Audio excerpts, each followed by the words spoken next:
In general, there are 3 ways to make quality red wines, and what we employ here for high quality Pinot Noir production primarily is either de-stemming the clusters and berries as they come into the winery. So we will sort the fruit across a sorting table that will be taken into a de-stemmer. In this machine, there are fingers that will pull the berries from the rachis or the stems of the grape cluster and leave whole large berries for fermentation. The second is whole cluster fermentation. When we have a ripe vintage here in the Willamette Valley especially, we will work with whole clusters in our fermentations of Pinot Noir.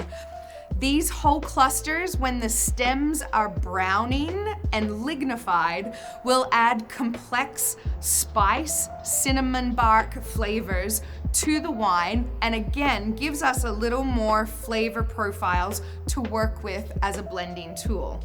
They also help to add structure to the palate. There's a third way to make red wine, and we often make red wines from thin-skinned berries and early drinking styles in a manner that's called carbonic maceration.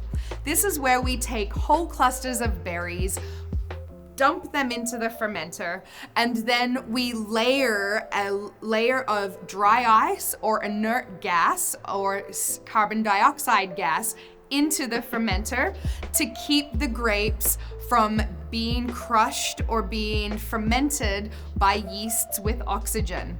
Instead, the berries have an intracellular fermentation happening, and what this adds to the wines is a very soft, juicy, candy-like flavor to the fruit aroma and palate structure.